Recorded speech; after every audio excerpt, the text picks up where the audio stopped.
Hey friends.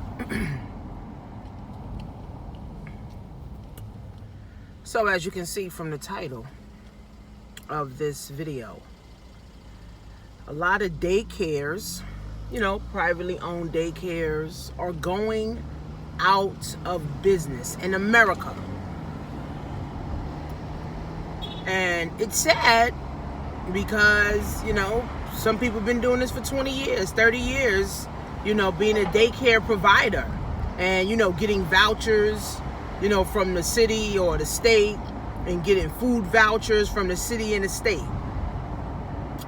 You can Google this if you want. But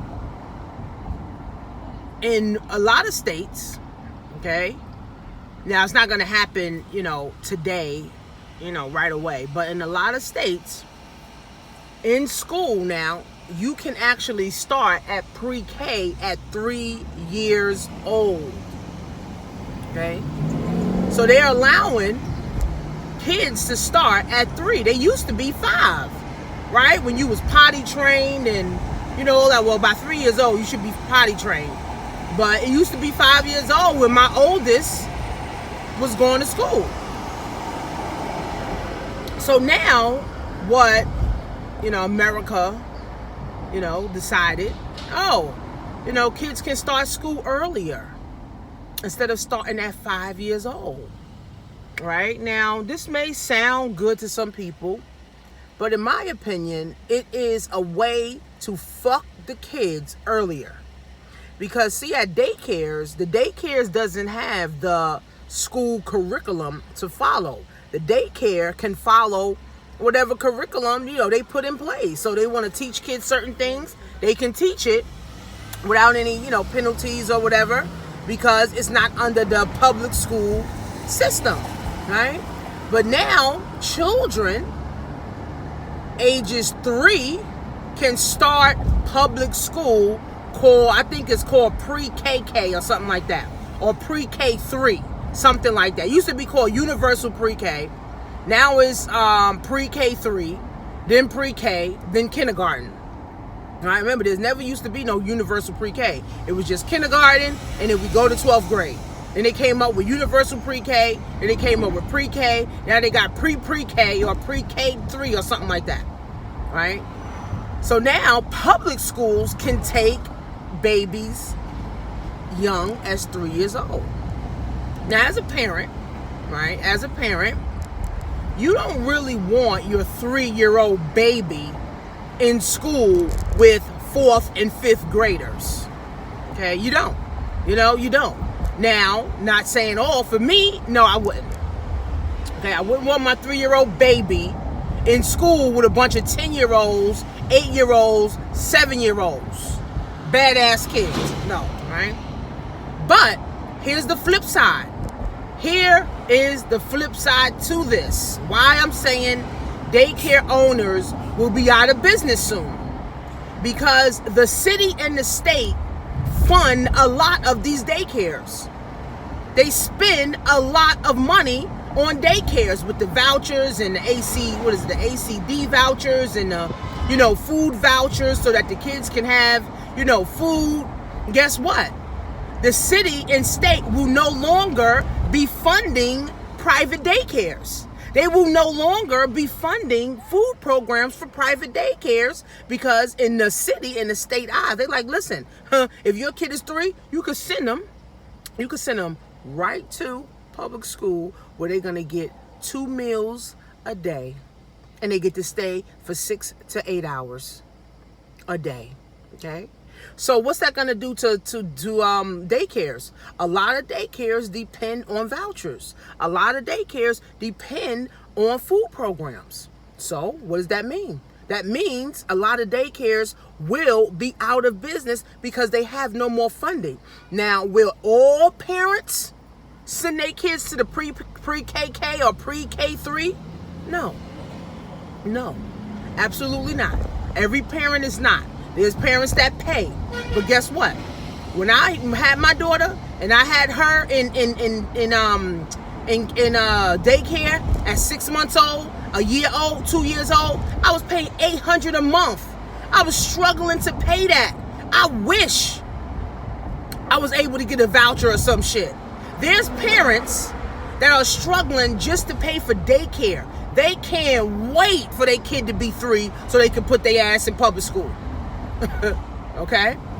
So there's two sides of the spectrum, right? And guess what? The latter will win. Most parents are struggling to pay for daycare. They're paying $600, $700, $800 a month for daycare. Now you got this pre-K3, this pre-KK. Now parents will be happy because that's an extra $600 to $800 that you now have in your household. Now the flip side is, okay, now daycares, can they sustain? Can daycares sustain being open with just the paying clients or the paying parents? Can they?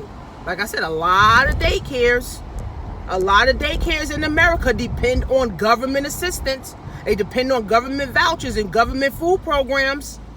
So can these daycares sustain, right? Meaning stay above water, still pay their bills, still, pay the workers. Can they stay ahead, stay above water with just the paying clients without government assistance? Here's the issue. They can't.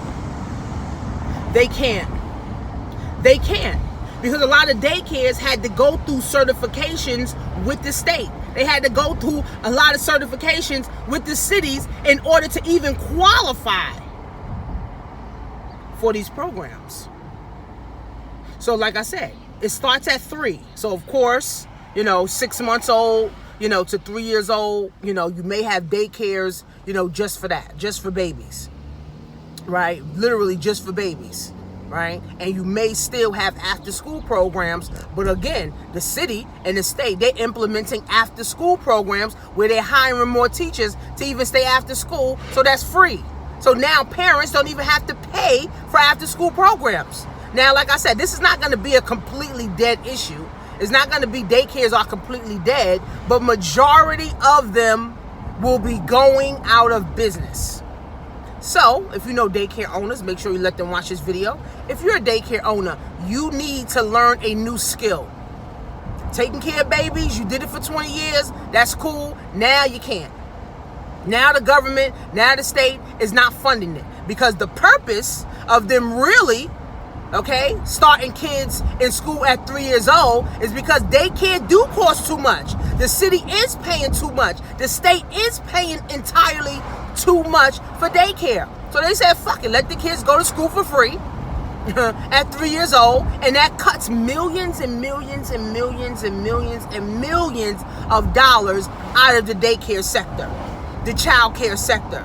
It's sad, but again, it's not going to be completely dead. It will be a handful of daycares or daycare owners that will stay afloat because some of them have only paying clients. They don't depend on government assistance. But like I said, I'm going to say about 75% of these daycares depend on vouchers. They take vouchers. They take government assistant programs.